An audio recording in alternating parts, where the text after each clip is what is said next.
Good afternoon. Welcome to Detroit Public Library's author series. Yes. Today, we are featuring Dr. Chris Emdin, and he will be in conversation with Jess Care Moore. But we have a special guest, S.B. Thomas, otherwise known as Etta Fly. She's the one who got us started on this event. Etta Fly is the queen of awesomeness and a second-generation business owner.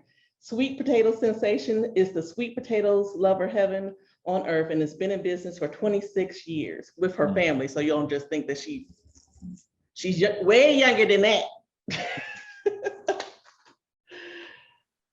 Is a Detroit landmark and has created a menu with everything from pies to ice cream made with sweet potatoes. SB is a graduate of the Savannah College of Arts and has lived, worked, and traveled overseas. She's a walking example of positivity and creativity. I forgot to introduce myself. I'm Christine Peel. I'm the manager of the Edison Branch Library and the co-chair of the author series. Excuse me, we were just so excited to get started. I just wanted to meet all these fine folks we had today. Secondly, Jess Care Moore will be in conversation with Dr. Chris, and she's an American poet. She is the CEO of More Black Press, executive producer of Black Women Rock, founder of the literacy-driven Jess Care Moore Foundation. She's also the author of The Words Don't Fit in My Mouth, and her latest book is We Want Our Bodies Back. Yes. She also grew up in the neighborhood where I am virtually hosting this event, which is the Edison Branch Library. Mm-hmm. And last but not least, our guest of honor is Dr. Christopher Edmond.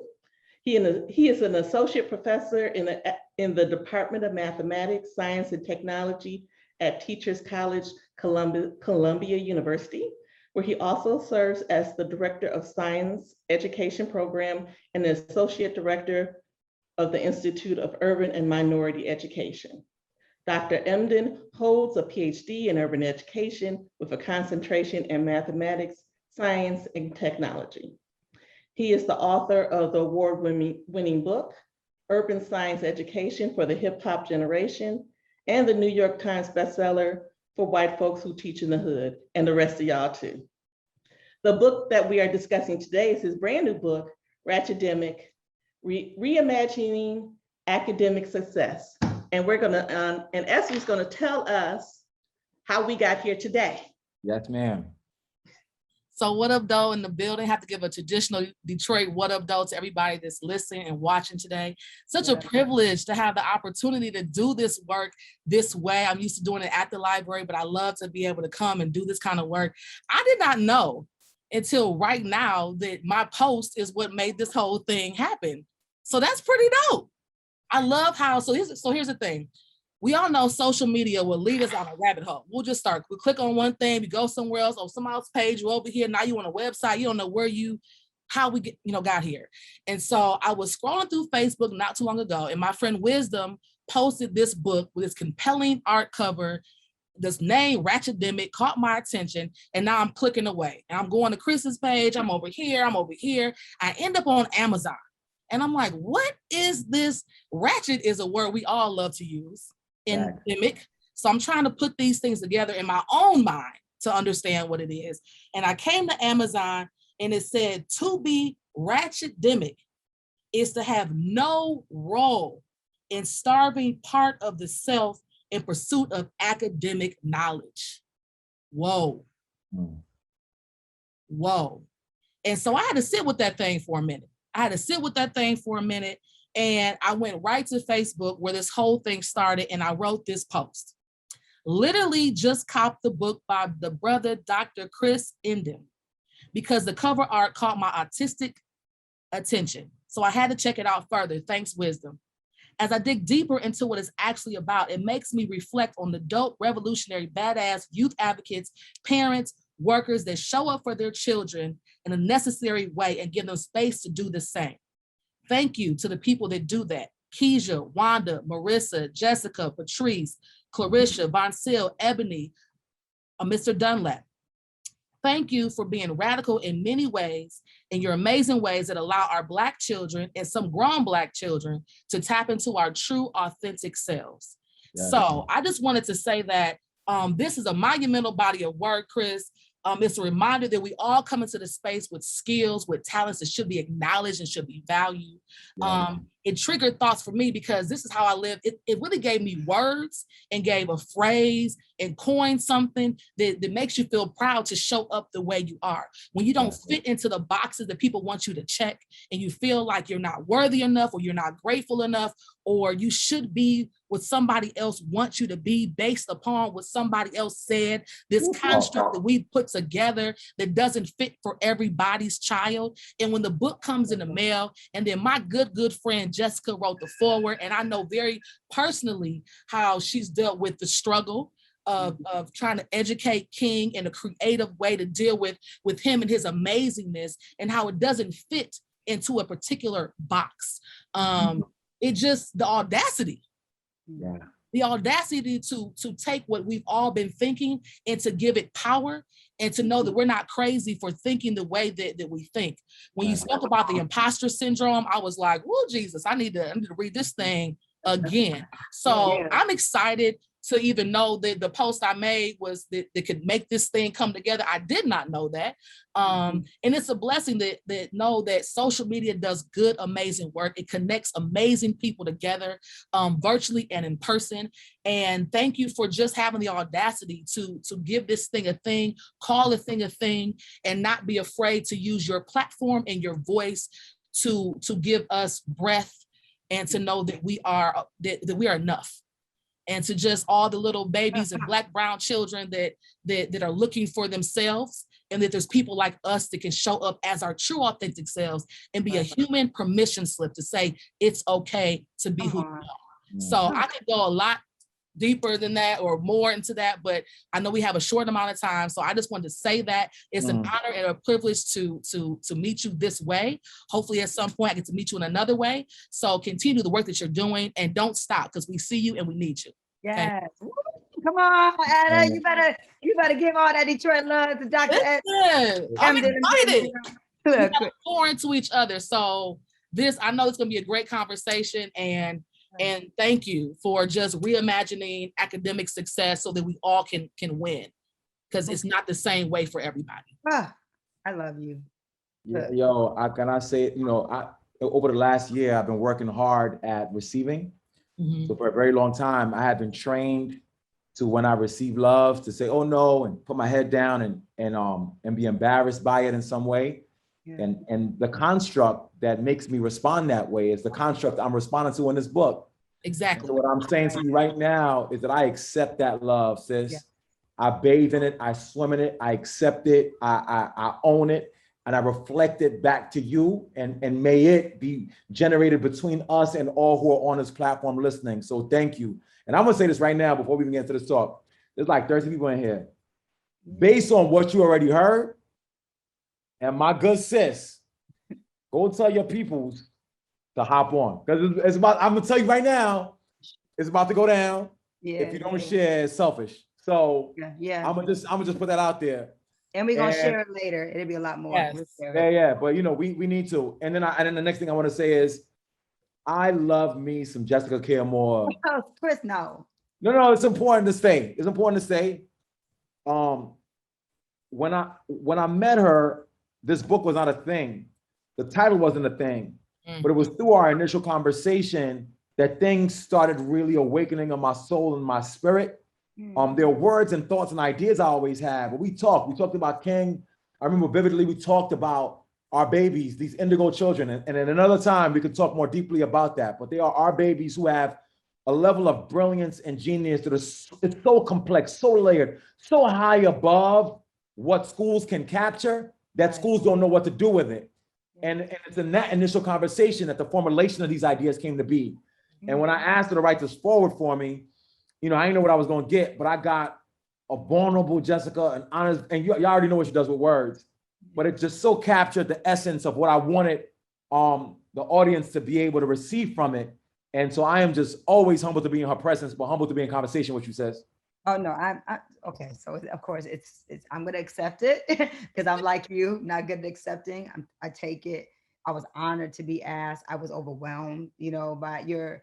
I'm in awe of you. I'm a super super duper fan, and I'm proud of you. I love you deeply. Like just you're such an important part. I mean, I say the word genius all the time. I talk about you more than you would realize. I talk about you often when I'm around anybody, when I talk to teachers. King's English teacher is reading this book right now at Detroit School of the Arts and sent me a screenshot. She said, I'm reading this book and look who here. And she didn't know I would written it forward. So, I didn't know if what I written was even adequate enough to really to put together in words how this book makes me feel. Like your book makes me cry. So, it's like, I was like, oh, I'm gonna get through this hour with Chris and not just cry because mothers and fathers and parents like me are it's such a struggle to find educators and scholars who understand what we're dealing with our boys and our girls when we go and leave our children for these from 8 until 3:20, how unsafe I have personally felt his entire schooling. Like King is 15 and at Detroit School of the Arts. It's his first public school. And it's been the best experience so far in any school. I've been paying for private school. I've been paying to be persecuted. I've been paying to be having to fight against white supremacy, the white supremacist construct called the US education system. And really, and I never go into schools that heavy. I go in on here's my son. Do you love him? Okay, now he's not a perfect child. No children are perfect, but I know my son's got something special in him. So are you going to try to destroy that? Is he going to be okay when I pick him up at 3:00? Is he still going to be safe?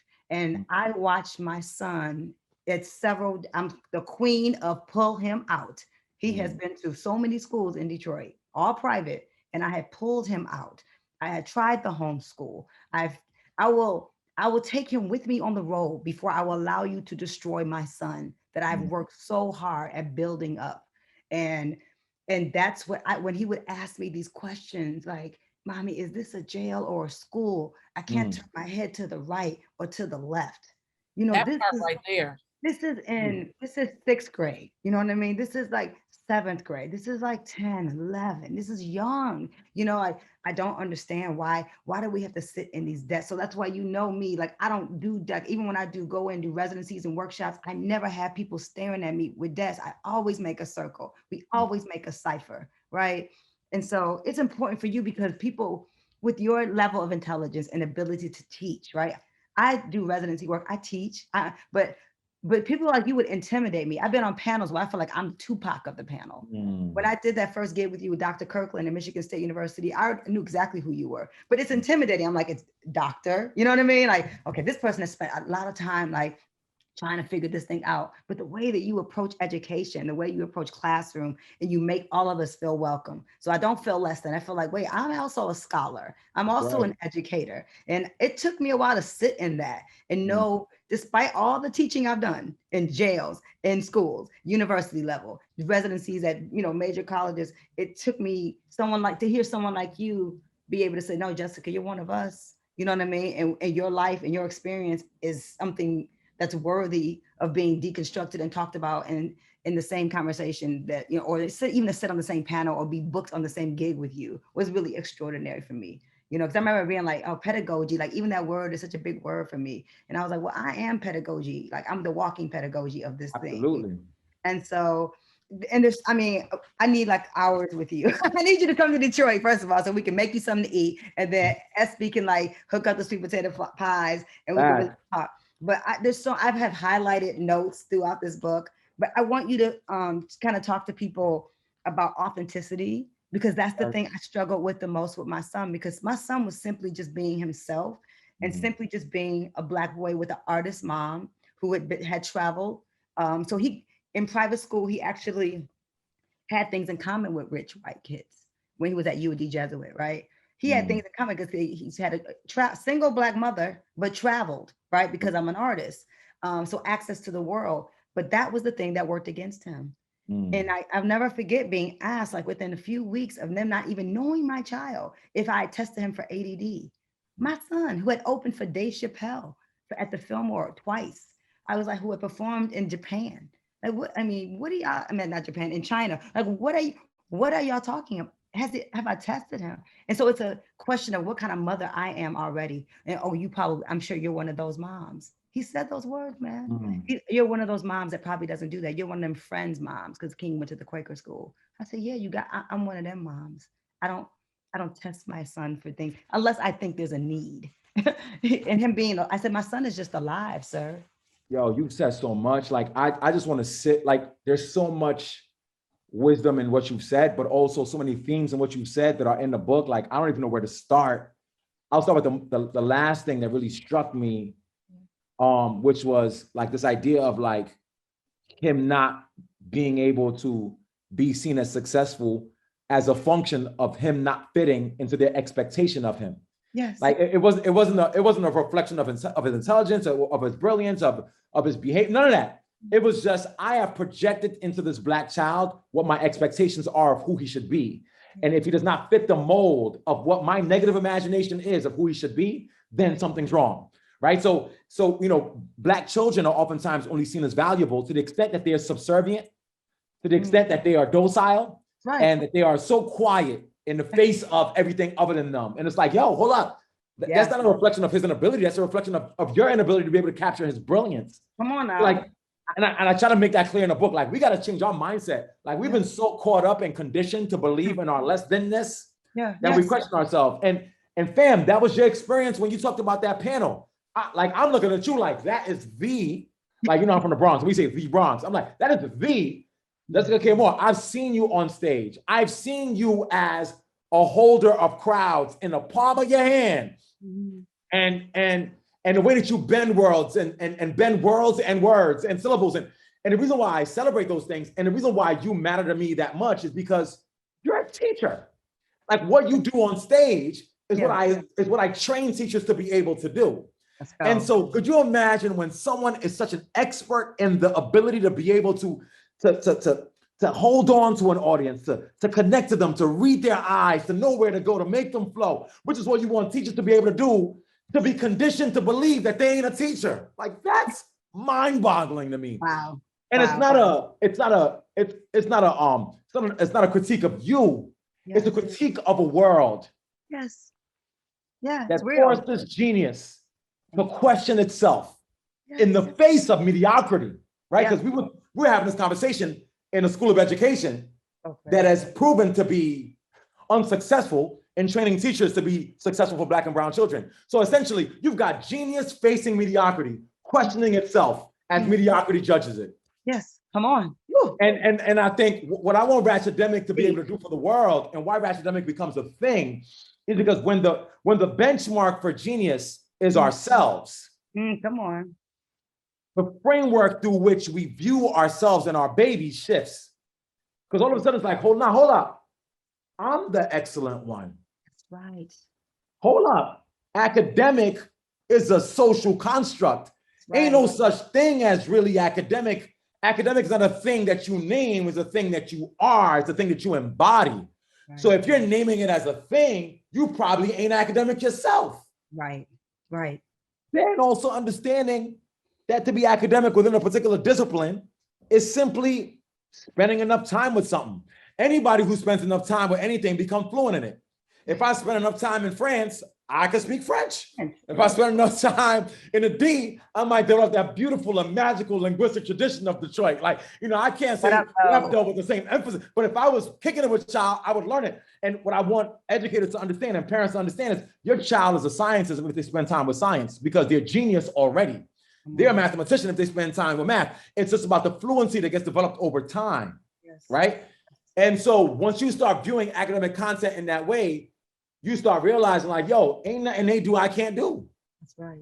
That's when the game shifts. It's deep because even like you think about academics, like what a scholarly Black boy looks like. And this is my question with these private schools when we went to open house, and I talk about that in the book. And this teacher tells me through whispers that my son has to cut his locks he's had for 10 years out of his hair. in order to attend his school. When you've Mm. already taken my money, you've already taken my down payment for the school, you know what I mean? And you saw them and nobody opened their mouth, had the courage to say, Miss Moore, your son King can't have those locks at UAD. And it's like, what does that have to do with what's happening inside my child's excellent brain, what his hair looks like? Like, and so what are we saying to our children? And the only reason with my son, who did break my heart and cut his locks, because he aesthetically liked the way the school looked. That's all it was. The school is a very sexy looking school. It fed his appetite. He's a Virgo. He likes nice stuff. So aesthetically, this is like a good school. But what makes a good school? It certainly isn't a nice looking classroom. Because I know some teachers in some rundown ass looking schools that got some great kids in front of them who are doing their best to reach these children by any means necessary, bringing whatever tools, purchasing their own supplies, doing whatever they have to in these public school systems to make sure they reach these children that they love. And I would take that. Do you hear me? I would take that over this prestigious, overpriced school in the middle of our city that is not doing what they should be doing to reaching brown and Black kids who live in that neighborhood where the school exists. And when you said they took your down payment in the private school, let me tell y'all something. The private school will take your money, your financial down payment, and the other school will take your soul and your emotional down payment. Yes. And this is what I want us all to collectively recognize. And them folks will take your money and your soul. How about that one? Yeah. And what I want us to recognize is that whenever you give yourself up to an institution, you give it permission to pilfer your genius. You're saying, when you go into the space and you say, you know what, I am here, do with me as you will. They will say, okay, fine. And it will contort you into a cog in their machine. And I think what I want us all to collectively understand is that there's got to be a point where we say enough. That's right. You know what I mean? Like, I'm looking at We Want Our Bodies Back. Like, that was the statement behind that book, which is a brilliant book, by the way. You should buy that joint. If you buy mine, buy that one. But to make the statement, we want our bodies back. Ratchetdemic is saying we want our authenticity back. We want our soul back. We want our genius back. We recognize that our tax dollars are paying for the school. We recognize that I'm funding you if I'm going to a private school, and I am demanding myself back. And one of the quotes from Baldwin that I pulled into this book is like, we've got to convince the world that they want that they should accept me and not their version of me. That's right. That's right. And I think that's where education actually begins. The precursor to the assimilation of accumulation of content knowledge is comfort. It's joy.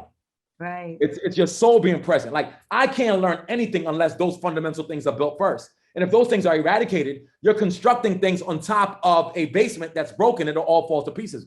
This is why teachers be like, what did your teacher teach you last year? You passed last year. How'd you learn? How come you don't know? Well, yeah, because last year somebody filled my mind, but nobody touched my soul. So I had the information enough to spit it back out on the test, but it's gone by the next year. Yes, and that's because the fundamental underpinnings aren't built, like the self-confidence of our babies, the genius of our babies. When you talk about first of all, like King, like every time we're gonna gush on King at another moment. I know, yeah, it's all good. When you talk about King's, like, he liked the aesthetics of the school. We have to also understand that an appreciation for aesthetics is a love language for Black babies. Yeah. Right? Like our aesthetic is currency. Look at us. Yes. On this call, well, you know what I mean? Like, you know what I mean? Like, this is just how Black women look in Detroit, and listen, you're a New York brother, so you know. Yeah, like the aesthetics alone there's a whole talk on that. Like the hats, the brims, you know what I mean? Like the hair flowing from the background, the color and the glasses, like all of that. And here's the thing, all of that is a language for our children, because all of that is a language that says, I see what you value, you are welcome. That's right. Yeah. I say that to say this. I could go into a school and it don't feel like it matches my swag, and all of a sudden I don't want to learn. Yeah. So what I want to introduce in Ratchetdemic was like, there's currency in the things that institutions dismiss that we got to pay attention to as the fundamental underpinning of constructing knowledge upon. I want to ask you about that, because often, and King is just a good reference for me, but like he's a performer. And so that didn't work in schools, because schools are very much about, they like Black boys who play sports and who are quiet in the classroom. Now, if King was a star basketball player, he'd still be at that school. but King, you know, that's not his thing. He plays sports, but he ain't trying to go to NBA. And so if you're not trying to be an NBA star or NFL player, right? And you're not quiet and you question, he was a questioner. I question this, you know, then you're a disruptor.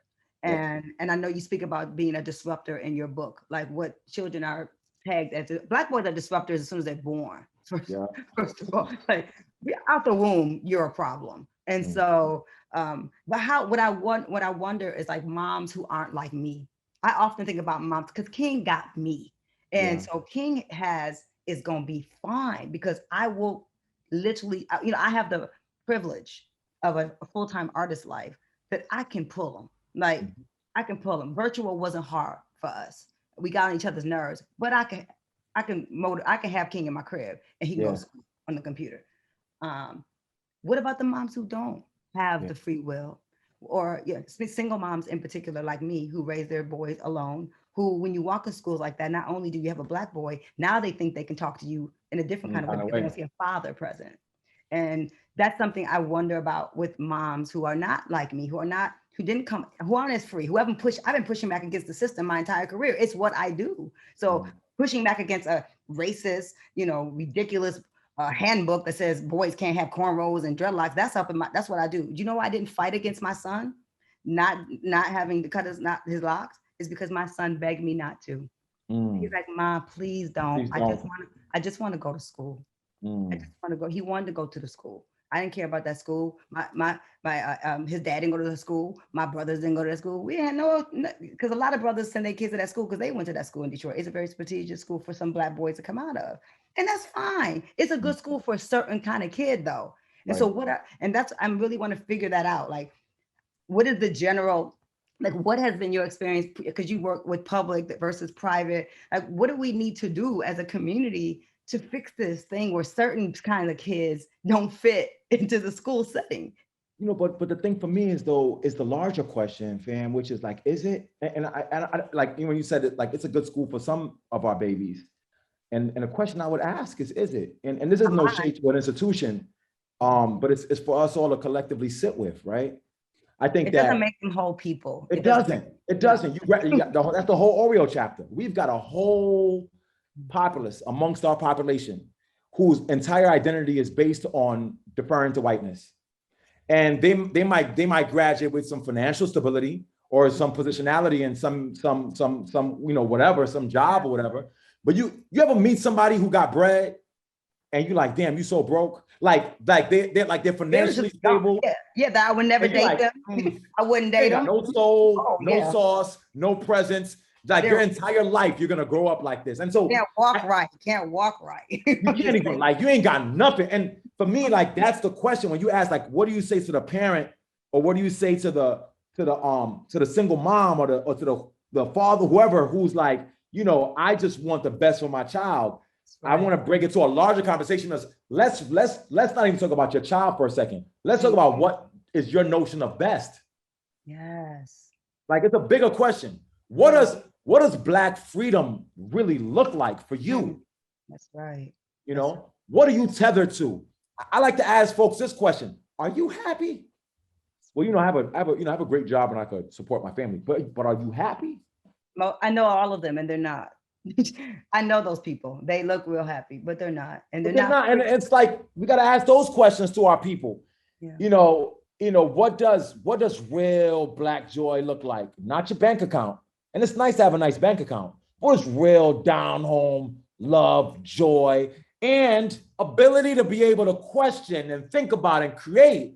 What does that look like? And I think in the absence of that, we don't win as a people. Like let's just be clear, y'all. In the where we are right now, we are not winning. That's right. Like, let's just be straight up. Yeah. We are not in a place where, as a population, we still caught up in white Eurocentric norms of cancellation of folks for doing something that the larger white power structure don't like. Like, we ain't even talk about teaching and learning. Right.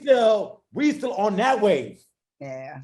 Right. So, you know, we can't talk about education until we recognize what we're trying to get to at the end of it.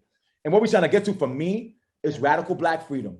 Radical Black love, radical Black joy. Can we talk Because about content knowledge expertise comes. You're right, once gotcha. you have those things. I want to talk about radical Black institution building. Talk. We need. Look, I'm struggling with that myself. So I want to. Well, let me say, we live in Detroit. Me and SB, we came up in a place. We had Coleman Young for mayor for 20 years. We have Black educators. We had probably some of the most amazing progressive African-centered schools in the country at one time. I'm going to say the 90s. We were destroying it. It's a Roman Institute, Malcolm X Grassroots, Malcolm X Academy, Aisha Shule. Some of the most brilliant people I know came out of the Shule. The Shule was like, you go to the Shule, that's a free school now. That was in the middle of the neighborhood in Detroit. But these schools, it's the Roman Institute. We had schools, not just one African school, but we have Black institutions that were ran into the ground. Different reasons why they closed down, but most of them are absolutely gone. And so women like me, I came home, I'm thinking I'm gonna send King, to this some kind of radical Black center school. And by the time he came to school age, they were eradicated. And one by one, just gone. And so I think we, because dealing with them is always going to be an easy hit. How do we figure out a way to build our community up, build our schools so that we own our schools and we're sending our kids to schools that are ran by us? Because we are the school. This is going to sound real simplistic, and it might sound really, ridiculous to folks. And, part of why I wrote the book, is to understand, look, institutions get built by individuals who are free. And the reason why them schools ran to the ground is obviously because of systems. Yeah. However, if individuals who understand the mission and the vision of those schools existed, they coalition build and construct them. And they construct them even in schools that were not built for them. That's the thing I want cats to understand. Like, I grapple back and forth with folks all the time, because they're like, that's easy for you to say, you're a professor at Columbia. And so I always get that. And then, and then I get, well, how come you ain't at no HBCU? I always get that question. And I'm like, yo. It's everywhere, man. I'm like, yo, first of all, let me keep it a buck with you. Why?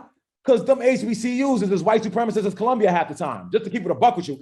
I'm not saying that they're problematic institutions. I'm saying that there are folks who operate within those institutions and hold them up, who are only about constructing Black institutions that mimic white ones. And in that instance, why am I pursuing that? And again, I'm not writ large critiquing. I'm just saying, keeping it a buck. And what I'm saying to you is this. I'm gonna say something relatively radical, and folks might not like it, but y'all know me. I'm gonna just say what I say. I can enter into. I ain't trying to burn down every institution. I'm trying to take the motherfucker over.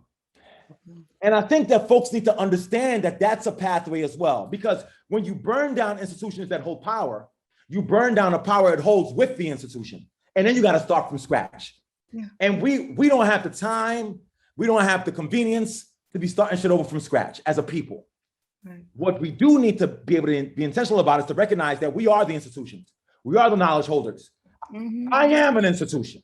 I'm an institution. I'm a school. I'm a building. I'm a library. Right. And I don't say that with hubris. I say that with the most humility, because I know that all Black bodies hold schools and libraries within them. Let's go. Come on, poet. And as I enter into an institution that was not designed for me as an institution myself, I can bend that institution to my whims and fancy to reimagine what it does. I want to take that power and distribute it to my people. And the notion of this destroy and start again, as though those institutions never existed, as though we are not institutions of ourselves, it's not a way, it's not an Afrocentric model.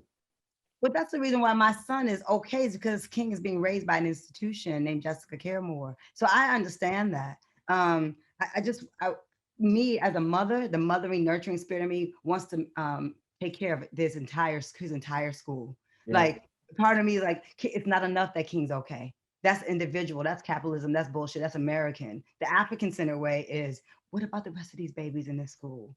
How am I gonna make sure that I get all of them? Because Mama Jessica can't. Trust me, I am on some Mama Jessica. I am Mama Jessica on many levels. So I have kids that are way beyond the one that I made biologically. And so, so I'm trying to find ways that I know that I'm an institution. I know young mothers who don't know. And I have young girls in my Detroit public schools who think they just wait, they get pregnant because they don't, that's all they know. You know what I mean? They're finding love and just a boy having sex with them and having a baby. And that's what they end up doing. So you're fighting against so many battles, but just, yeah, I guess I say that to say that I want to see more institutions, brick and mortar. I know I'm the body, I know I'm the building, but I do think we need more places for our kids to actually physically go outside of our homes. So that's where they feel safe, where people like me and you are in front of the SB, that we're built using the leaders and the scholars and the educators and the brilliance in our community, from the farmers, because we got farmers here, we got chefs here, we got entrepreneurs here, lawyers. We in Black Detroit, we still 85% of this damn city, and we still don't control our schools in the way that we should, right? And that's all I'm saying, is that. No, I feel you. I don't even know if I have an answer to that. Yeah, I don't know if I have an answer. We got to figure it out quick. Like, if you start the school, I'll build it with you. Like, that's what I mean. Like, I'll come, I'll be there. I'll be in residence. Like, we got to find ways where we can use the artists and our imagination to make physical spaces for our babies to go, or maybe it's online spaces, that we create, because now everything's online so much that, maybe nationally our children can get together and have a national conversation, because these kids are hurting.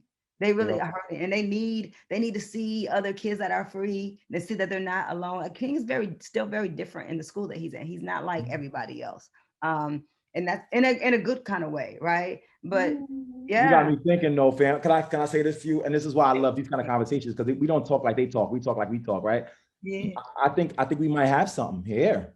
Yeah. I mean, I think it might be a virtual space to create a coalition of folks to just build and give to our babies on a digital space. Like that's not I don't want this to be like, oh, let's just have this conversation for the like this is a building session. When we get together, when institutions link, it's a building session. So I like that. Look, you know what I mean?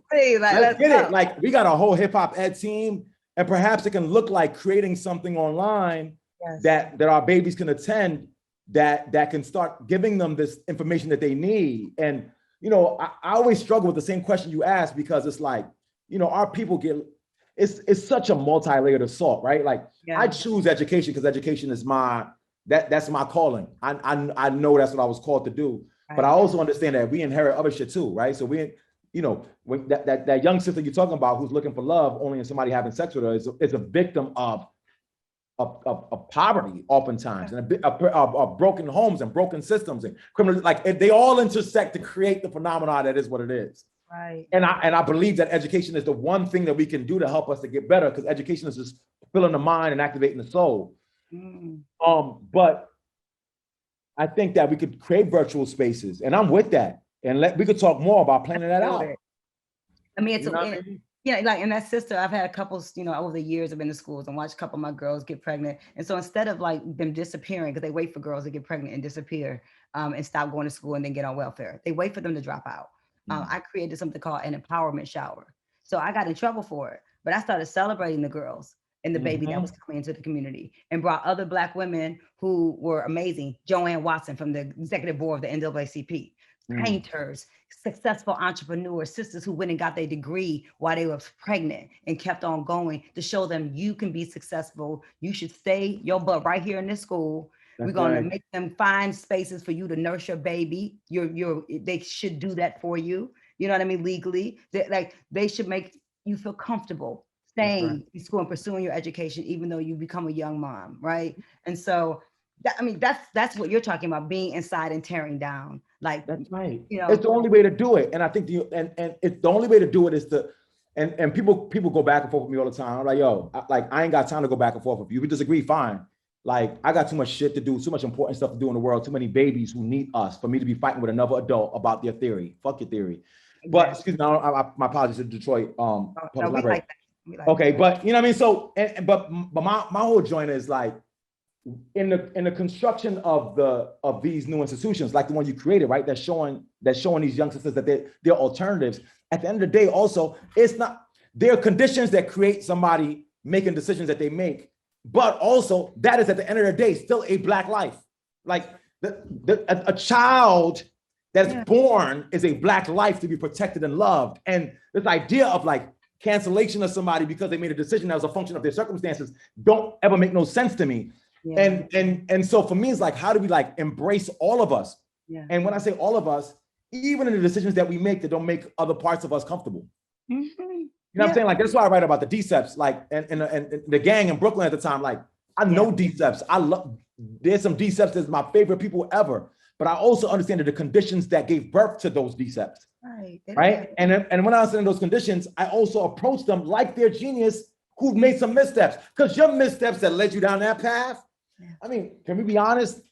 There's some missteps that led me down this path. Yes. PhD and everything. Like, and some of those, I'm gonna flip it. Some of those missteps that got me to the PhD is the pursuit of the PhD.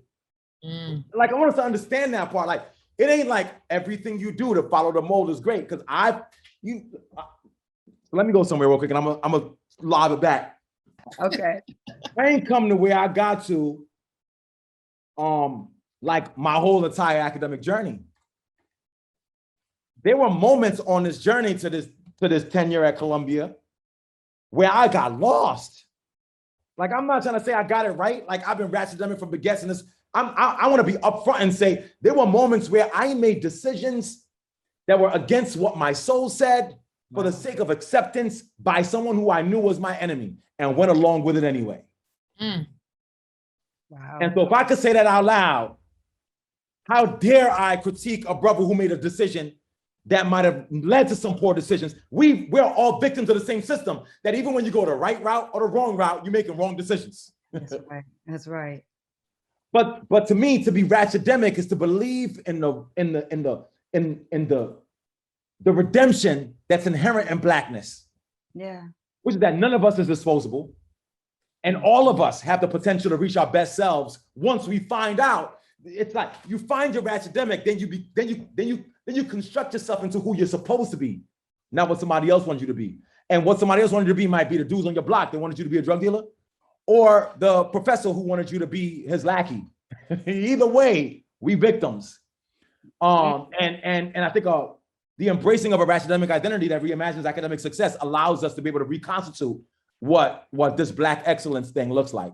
It's deep for you have to know, as a poet who didn't pursue a master's in poetry, but has taught master's poetry courses. It's deep for me. I struggled with that. That's also something unbelievably, I had to call my mama, Sonia Sanchez, a few times to, because when you're on a Black press, and I've been an independent Black publisher, since 1997. Oh. And yeah. I mean, it's incredible, and people think it's great, but it's been the most difficult thing in the world to have this institution. We're trying to get people to buy Black books, and when you don't have major distribution, you have some, but they're never going to give it up the way they will a white press. You don't get reviewed. So We Want Our Bodies Back. I was the first Black woman on since Gwendolyn Brooks to be on Harper Collins, which is sad and dope, right? Dope, but what the hell, really? Not since Gwendolyn Brooks. And so, it's been deep for me, like to see that the way I'm treated, and those. So when I can read with the best of them, all of them, the Pulitzer Prize, my friends have won Pulitzers and all these things. My books never got reviews, Chris, never got reviews. One of my friends, Brooke Stevenson, God rest his soul, was one of the few reviewers and critics that review Sunlight through Bullet Holes, but my books get ignored by media, get ignored by critics. And it wasn't until I was on Harper, now I've won the American Library Association Black Caucus Award. Now my poetry is being recognized and awarded. And I'm like, wait, these poems are good, and We Want Our Bodies Back, but them other Johns is good too. Really popping. Yeah, they, hey. But this is the thing. This is why I have such a reverence for you, right? Because I think that in the journey that you've taken to publish in the Black press independently on your own, put folks on. Whenever I talk about you, I say this: your favorite MC couldn't be your favorite MC if they ain't know Jessica Care Moore. Let's just to keep it a buck. Like they would like, but that's a whole other time. But you were able to do those things and are still doing those things, and also like, what? Let me go get this Harper Collins shit too. And I think that it's in deconstructing the landscape to let our people understand that it's always about both. Like my whole thing is always the idea of either one or the other is not our belief system. It's not our country. Like, so you're gonna do this Harper Collins joint and like prove like, look, and I got an award for it. Then you're gonna do another joint, I know you, and I'm going back to my press. And I think that's okay. But you just need to know that Harper is also, More Black Press is now on Harper. So now I have a publishing house with international distribution. And that's why I went to Harper, Amistad, so that I could position myself to be in a space to be able to continue to put Black voices forward, but and be the person that's making the decision on who and what, but have the distribution outlet, right? And yeah, as we work towards our own distribution. And this is what I want our people to understand. Like, and this is what Ratchetdemic is about. It's about that intersectionality. It's about that hybridity. It's about that complexity. It's about all that. Like, yo, we could do it all, in the words of the great social theorist 2 Chainz, at the same damn time. And you don't have to sell out to do it. Because a lot of folks think it's like, once I'm here, I let that go. Once, like, in the pursuing. And I'm like, we could do all of it. We could do all of it. Who told us we couldn't do all of it? That's right. They all can exist together. Yes. You could be one and the other at the same time. Yeah, we're just sharpening the sword. I'm grown, so I don't have time to chase after invoices. It's just it's a practicality thing for me. Like, I just don't have the time to be the girl in the house finding Saul Williams. I was like, I published Saul Williams' first book, before MTV, before he was super famous. I had Saul. I published Danny Simmons' first book of poetry. This is Russell Simmons' brother. He didn't need me to publish his poems, but I had a certain level of hustle and respect from the New York poets where they were like, Jessica can do my book. And I was just a baby. I was a baby doing that work. That was 22 years old, 23 years old. I didn't know I was a baby, but I was. But I was also built in a city that had Black institution builders. So I knew that we were supposed to own things. My daddy, I never saw my daddy work for a white man one day in his life. My daddy had Tom's Trucking. That's it. I got More Black Press. So, my daddy died in 94. More Black Press was born in 97. It just, when I was in New York, it made sense. Like, I'm not going to take all my gifts and give it to some other people and say, go make me great. You know what I mean? They've been playing catch up with me my entire career. And I get that, and I just never impose my poems. I write about my drug dealer friends. I write about the streets. I write about all of it. I also write about my world travels. I don't put like some of the rappers, bless them, I love them, but don't ever write about the places they've been all over the world. These people, y'all have seen Belize and you've been to Johannesburg, like, put it in the rhyme, y'all. Like, But that's the thing. And this is so important. You always say so much, because I want to talk about being 22 and 23 and being a baby and us protecting Black babies and Black babies being Black babies at 25.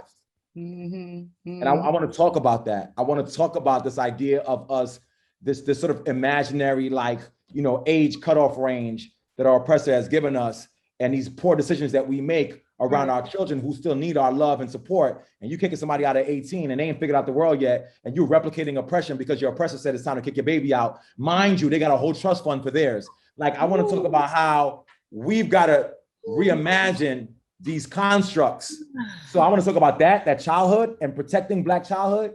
Yes. But I also want to talk about this, like when you talk, you say, I love you so much. I love you. I want to talk about rappers who don't talk about the parts of the world that they've seen because they are scared, not because they can't. Right. Because they are scared of tapping into their academic selves, which is what Ratchetdemic is about. You're scared because my audience only knows me and my fabrication of street tales. And sometimes even those are fabrications, but we ain't gonna go there right now. They only know me as the person who constructs street tales. I have seen the world. I have money. I have access. I have good food, good restaurants. Come on. And you scared to show them how genius you are. And because you only have this one vernacular form of expressing your excellence. And so, like, this is why I love GZA, who... Oh, I love GZA. Come on, let me talk about GZA. I love Wu-Tang Clan in general, but GZA is my favorite. GZA and RZA are two of my favorites. Ever. Yeah. Because GZA is so unapologetic about being a science geek and having better bars than anybody. Yes. You know what I'm saying? And then being willing to, like, put himself out there. He came with me to schools in New York. It was like, okay, let's watch for these, like, let's teaching babies how to rhyme. There's so many layers to this, y'all. I can't stop because also teaching babies how to rhyme in a way that honors a reverence for and the genius and the depth in the rhyme. And I'm not trying to throw shades under the babies right now who are on that microwave shit. Like, and that's okay. Get your paper. Yeah. But to also love the depth and the beauty of what you can do with words. Right. Or it could transform I mean? your whole life. It could get you out of wherever your circumstances. I always tell young people, like I use my imagination, the way Maya Angelou would say, I use my imagination to create my life. Like I dreamt of it inside my head. I decided I'm gonna be a Black girl poet that could travel all over the world, and I write about my people. I don't change my poem when I go to Germany or to Paris or to London. I don't give a fuck. They don't have to listen to what my perspective is as a Black girl from Detroit. That's what it, and I'm still that Black girl from Detroit. And I've been all over, I'm still that girl though. You know what I mean? Like I'm still her. And that's the difference. And there are poets and writers I know who separate their Blackness from their writing. And I was like, I cannot do it. I would not be a writer or a poet that happens to be Black. I am a Black woman poet on purpose, by design, and proud of that. And that's the line that I walk. And that's what we have to show Black youth, in particular Black and brown children, that their stories are relevant to the world, That's not right. just to your block. And that's why I call on the rappers, like, come on, stop talking about your fucking block. We know your block. I know I write about my block. I write about Detroit. Everybody know I'm from Detroit. But I'd be damned if I haven't written about the world, and that I'll see myself in the world. And we have to tell our babies that this world belongs to us. This is what Mary Baraka, the world belongs to you too. That's what he wrote in every book he ever signed to me. And so now I write that to other people. The world belongs to you too. It's yours. I'm gonna take that one up too, because it speaks to exactly where I want the babies to be. So I'm gonna take that one up too. Like the world belongs. Like I tell my students, and it's part of the ideas that I wanted to put in the job. I just want all of our babies to know that your ancestors have already paid the price for you to be able to have dominion over every place the soles of your feet trample upon. Like there's nowhere on this planet you don't have a right to, because the price has been paid. Oh. And like, and I think that we can let them know that and still get them to understand. Like, I'm a scientist, I'm an anthobiochemist, science educator. And That's so hot. I just want to make it clear, like, just so we sure, just to be clear. But also know that I teach science and that stuff about who we are at the same time concurrently. Yes. And I think it's about that. It's about doing both excellently. And whoever said jack of all trades and masters of none was some lame who couldn't do more than one thing. Like literally, they just like, damn, I'm only good at this. Let me convince everybody else they can only pick one thing too. As a people, we've always existed doing multiple things at once. Like, y'all bugging. Like, that's how we get down. What we do. You know what I mean? And we can, not only can we do it all, we can do it all and be excellent at it all. Come on. And don't allow somebody who cannot do what you do to create the benchmark for what we should be. Like, it don't even make no sense. Anyway, I just want to lay that out there. I do want to say this though, because like, Sister Etta Flodge has been in the cut, and I don't want to have the sis not share some thoughts and perspectives. So I want to make sure that we're good talkers. We good talkers. And is there some people are people going to ask us, because we don't have a lot of time left? I think it's supposed to be some question and answers coming up like right now, I think. Yeah, I got a sound check at 4. I mean, I'm just enjoying the conversation. There's so much. I mean, I've been just talking to myself in the background and doing my finger snaps, toe taps, and dap and all that good kind of stuff. But it's this something you all just said that also sparked. So, one of my questions is, what about the people that don't know? That just don't have an idea that this even exists. Like, we have, let's say, the privilege to know that I don't have to operate in this social construct. I'm an entrepreneur. I was raised as an entrepreneur. I was raised by a mother and father who are entrepreneurs. So I know I don't have to work for anybody else. I know I can do that. I can show up as my true, authentic self, because I've been told that, and I've had to walk in that and figure that thing out. But what about the people that don't know that it's okay for their child to be that they're trying very hard to make them fit into a situation that ultimately isn't for them, because they've also been conditioned that is what is right? That's the first thought that I'm thinking. And then other thing, you said something, there are entrepreneurs that don't want to be known as a Black business. Mm-hmm. So it's interesting that, and I proudly say we're a Black business. We show up very authentically Black in everything we do. And people always ask, so why do you choose to do that like that? Because this is just who I don't know how else to operate. And I want to make sure that when people come into our bakery cafe, they feel and know that they can operate in their true authentic selves and it's still good for business. Yeah. Yeah. So those are some dope questions. The first thing I would say is that we can't be selfish with what we know. And I think a lot of us are like, we don't evangelize. Like, I'm an evangelist for this Ratchetdemic work. Let's go. You know what I mean? I'm not just writing a little book and then keeping it going. I'm writing the book. I'm in the school. I'm in the classroom. I'm in the after school. I'm talking to parents. I'm tweeting it. I'm IGing it because it's how I live. And I think if more of us were less selfish with the knowledge we hold, we would be better. Come on, say that again. Less selfish with the knowledge that we hold, because like that, because there used to be back in the day when you had information, you're supposed to share it. You're supposed to pass it on. And there is this thing that happens. Gatekeeper situation. Yeah, the gatekeeper thing is very real. It's very real in the world. All hip hop has it. The visual art world has it. The literary world has it. I've seen, because I work in those different worlds, so I know what it is, how I fight for my name on things that I wrote in hip hop. Fight. Ask like, yo, can I get bars? Can I get my publishing, please, for the thing that I wrote on your album? The things that it's a deep journey, but I think I don't know. I think so many things. I think that we need to have a show, Chris, and that this is what Darrell Cooper. So we need to have a show. We should co-host a show. I'm down for a show. But I think that we need a space where brothers like you, who are scientists, who I thank you for reminding us that you're a scientist that uses hip hop in the classroom, because that's the thing that I loved about you first, is that you brought this thing called hip hop, right, and put it in science and math, things that like places like math where I struggled in math. I was definitely a poet my whole life. So like math was like, what is this? And didn't understand the language of math. I wasn't taught it in a way where it felt accessible to me. The last part. I was like, what does it have to do with my life, this math thing? And so I never quite understood it. And so I feel like your brilliance, and there's other scholars and educators who are like you, who do this work in hip hop pedagogy, which is like a big word for like just regular people, but like create something that people can tune into so that they can learn, teachers can learn from you. And I've been at these, courageous conversation. I've been in these places where I'm teaching teachers how to teach me, teachers how to teach brown and Black kids, which I think is ridiculous.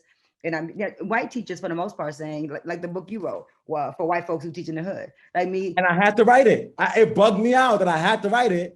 But I had to write it because these motherfuckers is out here really. I'm sorry. I'm really not talking like we having a thing today. Like I'm really talking like it's me and Jessica just chilling. I apologize.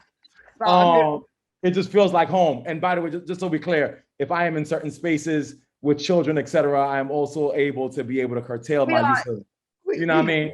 I'm a fan. Hey, real quick, Christine is trying to chime in. I think she was okay. It might be that time. Yep. Yes, I don't want to. Yeah, she's trying to. She raised her hand. So I wanted to acknowledge that there may be people in the chat that have questions and things before the session is over today. Christine, are you there? Because if not, they're gonna keep talking, girl. You know we are. But you know what? My sister got a sound check. I want to make sure she gets that. Well, I want. Can you speak to the neo-indigenous? I'm so glad you mentioned that because we didn't even get to all the nuances. But neo-indigeneity for me is not about new indigenous people. It's about connection to the indigenous. And there's a history of education in the United States where we identify the most horrific acts done to a population in the name of schooling as happening to indigenous populations. The Carlisle School, where this guy William Henry Pratt. Ironically, William Henry Pratt was the first person to use the word racism. The first person to use the word racism was actually a person who started schools that enacted racist practices. And let me tell you why this is important to know. We're in an era right now where everybody talking about culturally relevant this, abolitionist this, anti-racist this, reality pedagogy that. And I'm telling you that the folks who understand the language of revolution are oftentimes the ones who are perpetuating the violence. That there's a thing that academics and intellectuals are doing in this season, which is just use all the fancy words. But anyway, he had these oppressive practices on indigenous populations, killed kids and buried them in the land of the school, etc. And we act like that was a thing that happened that we've moved past.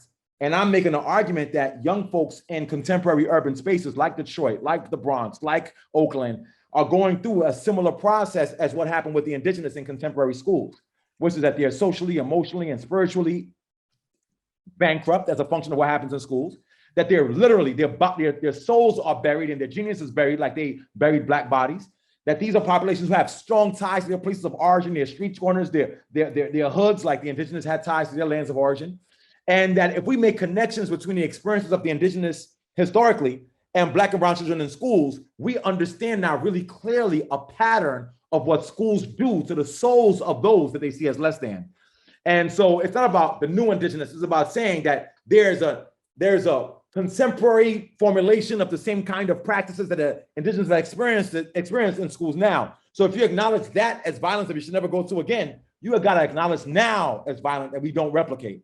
So I talk about that. A bunch of my theories wrapped into some things in the book. I talk about educational Stockholm syndrome. Yeah, we talk about the Black folks as Oreo holding up right. white filling. We talk about the rights of the body. We talk about plantation pedagogy, Pentecostal pedagogy, but all these, again, for those who haven't got the book, Get it. Soul wounds and white gauze. Soul wounds and white gauze, how folks use white gauze to wrap soul wounds that bleed out as in behavior of young folks, and they try to wrap it up and it bleeds through again, and then you blame you blame the person for bleeding, not the person who inflicted the wound. So look, I put my soul into this joint. It's this book is incredible. Like it's a game changer. To me, like every educator, anyone in front of brown and Black kids, that means not just white people, but Black educators who think they got it right, but y'all working in that system and you working against our kids. Let me tell you something my son is dealing with. My son did some small thing about his name, because his name on his birth certificate, I was married at the time, he still has his father's last name, which is fine. But he chooses what names he uses. Sometimes he's Moore Pool, sometimes he's King Moore. I let him decide what he wants to call himself. Right. But in schools, he's uncomfortable. They're not allowing him to use the name King Thomas Moore because it's all paperwork to them. And I'm like, I understand your paperwork, but when you call on my son and he's not answering because you're not saying his name the way he likes to respond to his name, then that's your fault. Because paperwork is one thing, but how you address him is another. And this is King saying, I have the right to be called what I want to be called, despite paperwork. And Igor just recently told me that he feels like school is a big brain drain for him. Yeah, because he's a musician and playing piano, and he's like, why do I have to go to school to learn all these other things that have nothing to do with what I'm going to do with my life? And and this is a 15-year-old, and so I'm trying to be not just always so radical, right? You're trying to kind of be in the middle with it. Well, you're going to school to learn how to learn. I'm saying all the little things, the phrases that you learn to say when you got this kid that I know I've raised so free that he's gonna question everything. Why am I sitting up in this class bored out of my mind, mommy? Like there's got to be a like I'm falling asleep in this class because it's boring. And is that because it's really boring, or is that like what's happening? And I want to dig into it as opposed to just being like, boy, you better pay attention to that teacher. Yeah. You better wake up. And that's what a lot of parents do to their children. And I'm definitely not that one. And the teachers really don't always like me because let's set up a conversation so we can I can help you out. Yeah. So what's going on? And so I just want to just like love on you again and just say thank you, because this book and the work you're doing actively, you're not an island. Like there are so many of us doing this work. We can't do it as eloquent as you've done it in this book, but we are doing the work and we are advocating for our children. Not just our children, when I say babies, I'm talking about the college babies. That's I was at Cornell College in residence during the pandemic, and my students were crying. These students are about to graduate. I had juniors, seniors. It was everybody could, my class was open to all class levels. My juniors and seniors who were crying because they had never heard of Audre Lorde. They didn't know who Amiri Baraka was. They were crying about Sonia said. They were just like really shook, because I remember that feeling when Ntozake Shange, when my Susan Story, my drama teacher brought Ntozake Shange into our black box theater at a school called Cody High School on the west side of Detroit off Joy Road.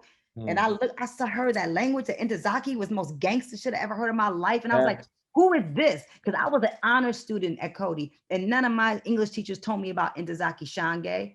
Who is that? So this white woman named Susan Story, revolutionary drama teacher, who raised me up, who raised Nikki Gilbert up, the lead singer of Brownstone, who raised us up, and all kinds of famous, beautiful people that came out of school. Our boy Jesse, that's singing with the Temptations. Like there's so many of us that came out because we had a black box. The black box theater changed my life. No, nothing else. This is the theater. And the teacher saying, here's something that you're not going to get in your English classes, even though you're an A student in English. No one's giving me anything. My mother gave me Alice Walker. My mother gave me Maya. My mother gave me Lorraine Hansberry to be young and black. My teachers didn't. So yeah, you know, it's like, so we in this, sis. Yeah, my heart is full. I already knew. I was like, I'm just glad I didn't cry because I love Chris. I love what you're doing so much. It makes me feel like I'm not crazy. The thing that SB said in the beginning, like, because you will feel like something's wrong with you. They were like, oh, Jessica, you pulling King out again? Yes, I'm pulling him out again. And I'm gonna keep pulling him out until somebody figures this shit out, or I'm gonna just get him I can get King to college on my own. Right. I don't need y'all to educate my son. But I can't just, I want him to be able to be around children that aren't the same as him, to have that experience, that social experience of everybody don't have an artist mom, and he's a leader among his friends. He's the kid that everybody tells everything to. You called them into that though. You called them into that, and you know, I write about this too. Like, you know, our children become what we call them. You called him king. Listen, I did call him king. Can I just tell you something as a parent, some interesting thing that happens has nothing to do with anything, but I have to just share this with you as a man. So now my son's in 10th grade, and like, you know, different people a couple things have happened. A boy has asked him to homecoming, and it's a couple girls like him. So the boy that asked him to homecoming came up to him, upperclassman, and said, would you like to go to homecoming? And my son said, no, I'm good, but good luck finding someone to go with.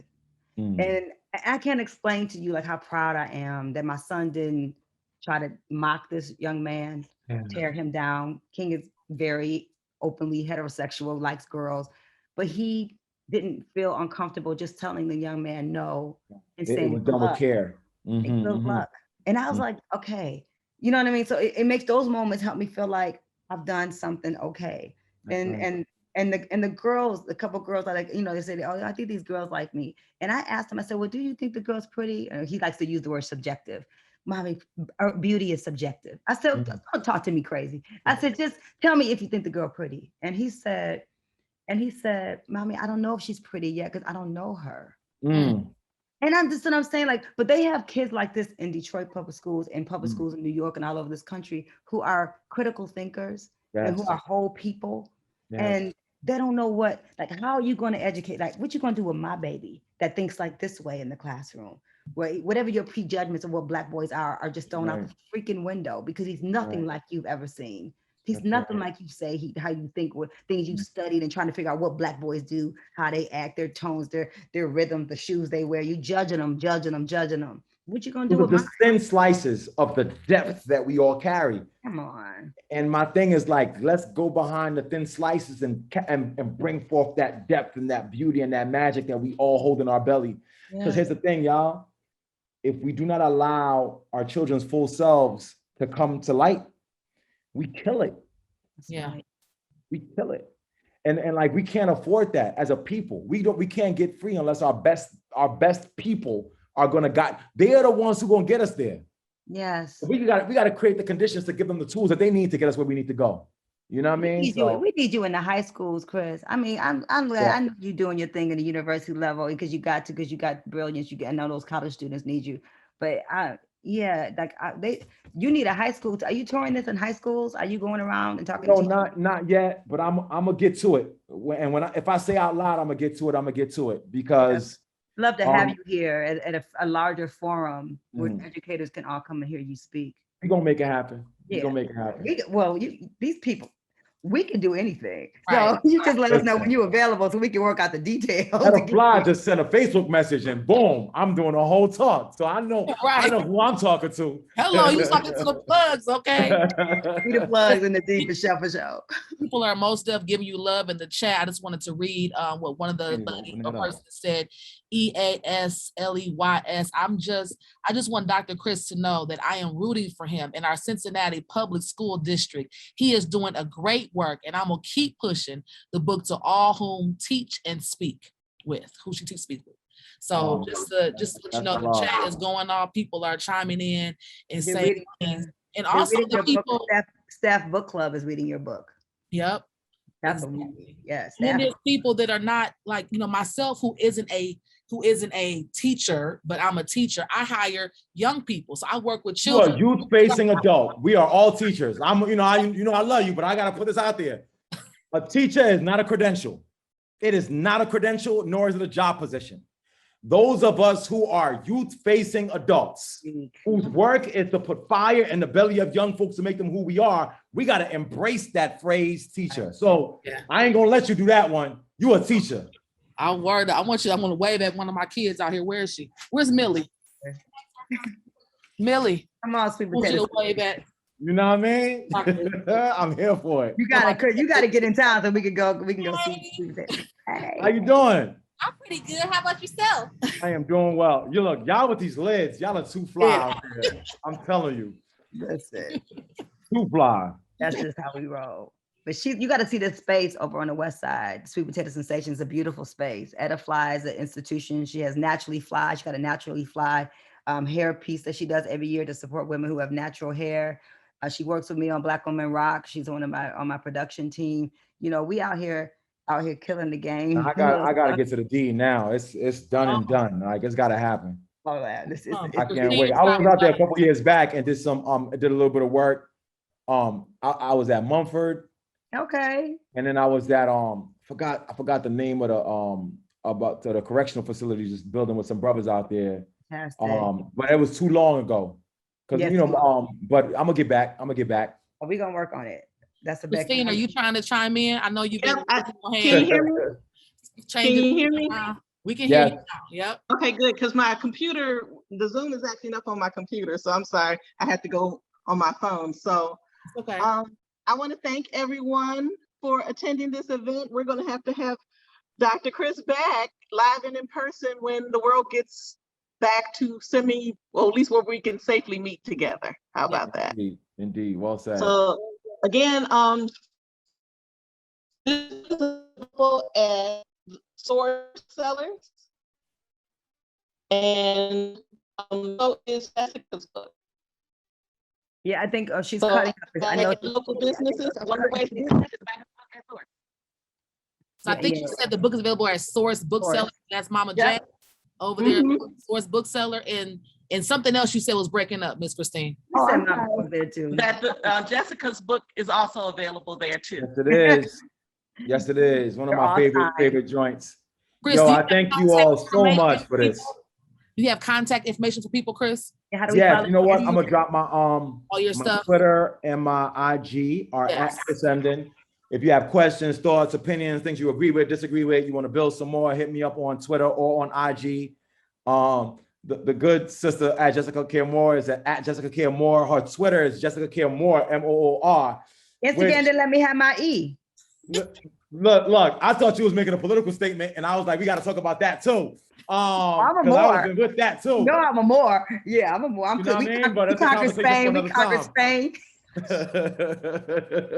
love you so much. Love you too, sis. So we have to build on this national conversation. No, it's on. I'm gonna hit you up. We're gonna build. Okay. All right. Thank you, Christine. I love the Joy Road Library. It saved my life. Thank you. It saved my life. The Joy Road Library.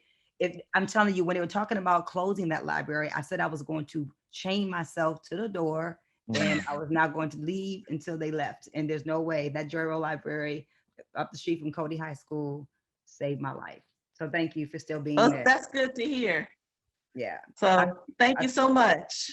Thanks all. Peace, y'all. Thank you. Everybody have a good day. Love you, Etta. Love you back, Jess. Love you too. You have my concert later. Yes, I'm gonna try to come. Okay. Sis, I know you're gonna rock out at that show. Do your thing. I can't wait. Yes. Thank All right, you. peace, y'all. Bye. Please.